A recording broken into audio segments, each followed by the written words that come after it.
Hey everyone, so today we're going to be reviewing Shadow of the Colossus for the PS2. Came out 5 years ago in the United States, created by Team Ico, which has actually only created 2 games, which is their Ico and this game. And it's not a lot, but they're still a really great developer, and this is a proof of that. It's a great game. It's a really great game. Yeah. Especially for the PS2. Story plays kind of a big part in this game, but when the game starts, you're not really sure about the backstory. It doesn't tell you a lot about these characters. All you really know is that there's this dead girl, you have to resurrect her somehow, and this godly divine voice tells you there are 16 colossi in the land you have to destroy, which somehow will help you resurrect the woman. Yeah, and colossi it's actually meaning more colossus. Yeah. Like more than one colossus, and a colossus is basically this giant beast wearing this armor which you have to go and kill. Yeah, I'm not even kidding. Footage does not give this game justice. When I first saw these bosses in real life, when Austin brought the game over, it just, I was amazed.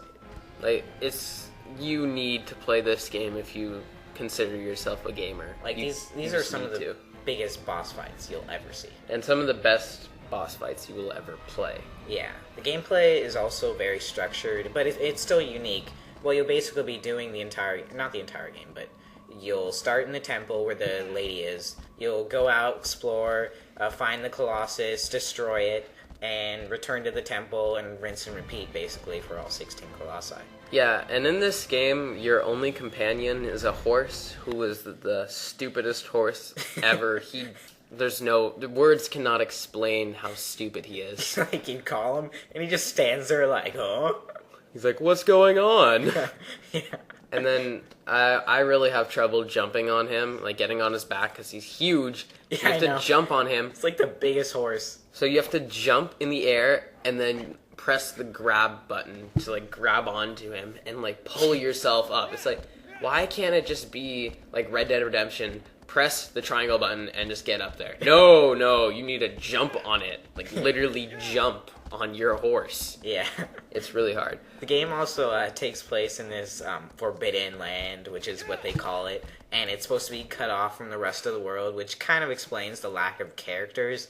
But our theory is that this guy is just really antisocial. Yeah.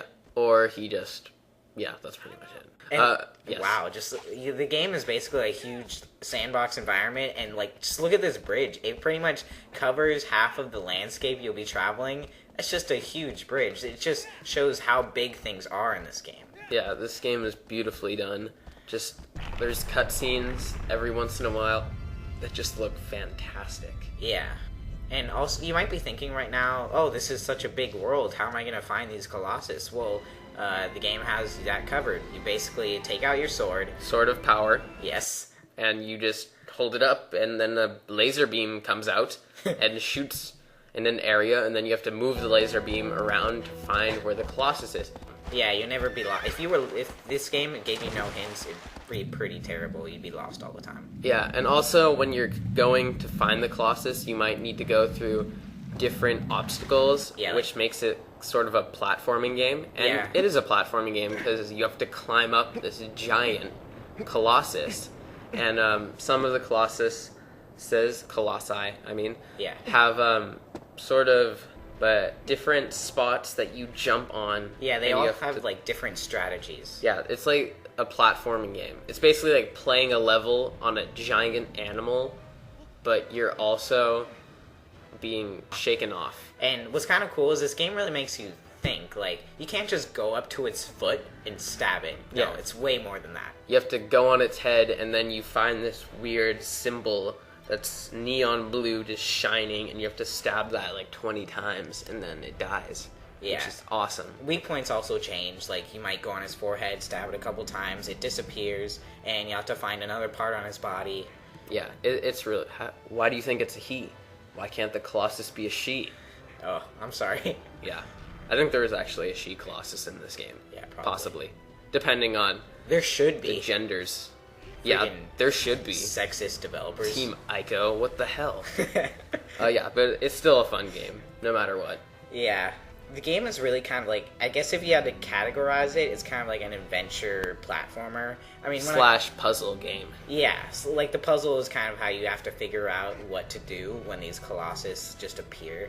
I'm not really doubting anyone when they say it's a puzzle game. Yeah, I agree it's a puzzle game, but this is unlike any puzzle game you will ever play. Yeah.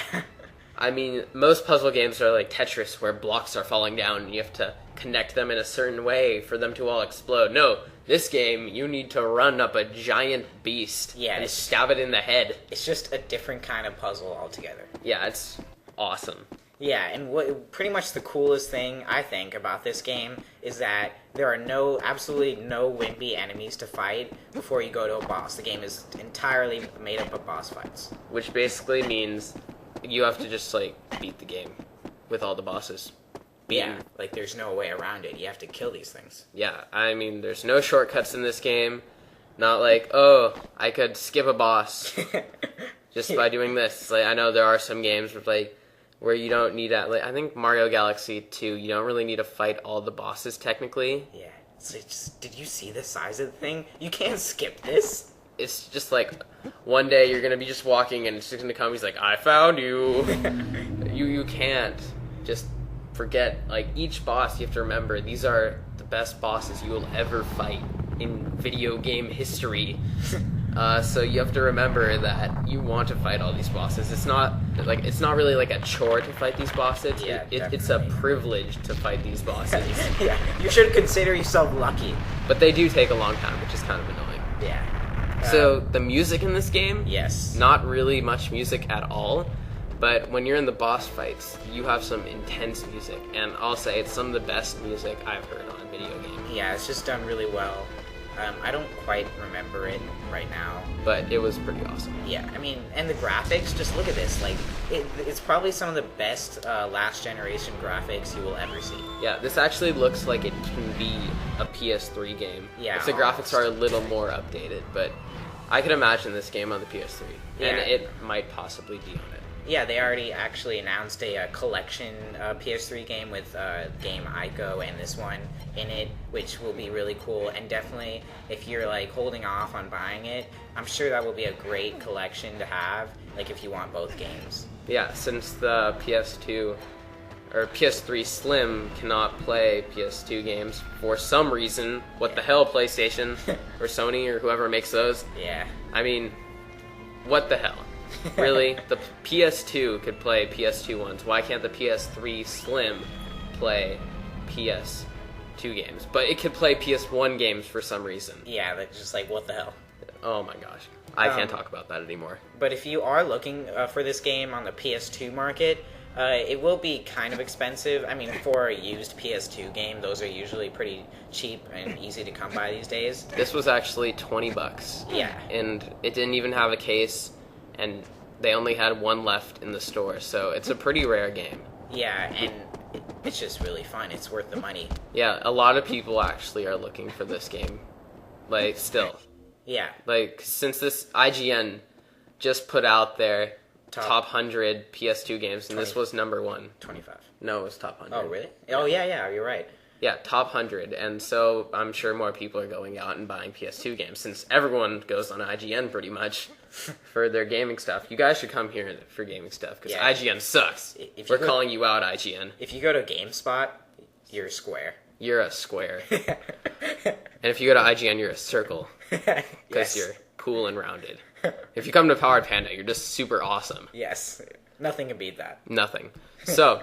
And then you have your grip meter, which is how long you could hold until you fall.